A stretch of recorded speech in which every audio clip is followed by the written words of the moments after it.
Our top story tonight at 6, there is concern surrounding new strains of COVID-19. I'm Candace Burns. And I'm Bill Fitzgerald. The new variants are said to be more infectious and deadly. Our Cameron Thompson takes us inside a local lab that is tracking them right now. Cam?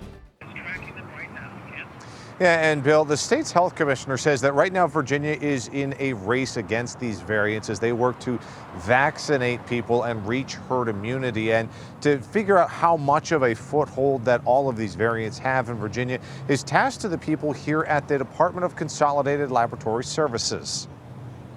So that it's in the best possible state. Inside a laboratory in downtown Richmond, a team of scientists work to track mutations or variants of the COVID-19 virus in Virginia. At this point, it's kind of become not an if, but a when these variants are going to come, just because they are spreading. The Centers for Disease Control and Prevention say there are 5 variants of concern, 4 of which have been found in Virginia. In the UK, the B117 variant seems to be more predominant among all of the variants of concern. And the variants spread more easily than the original virus, giving their work added significance as the state works to distribute the vaccine and reach herd immunity. We're in a race to get people vaccinated so they don't fall victim to that variant. The lab currently analyzes around 150 samples per week, but lead scientist Dr. Lauren Turner says they've gotten federal funding for more equipment to increase capacity to 200 in the next few weeks. And have received additional funding that will allow us to buy more instruments, which will bring our total capacity closer to 400 samples per week. And like how COVID testing started here, then expanded to other places, officials say they're working on a similar plan for this to grow capacity.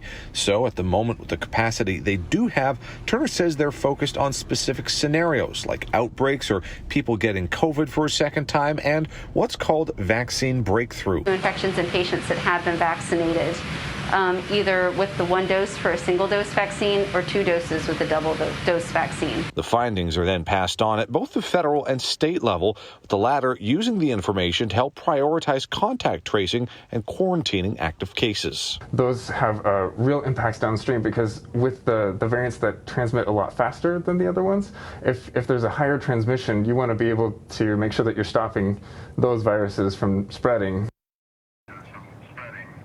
And Dr. Turner says while there are these concerns about the variants, what the CDC and VDH have been saying about preventative measures against the virus remain true for these variants. Things like social distancing, washing your hands, and wearing a mask.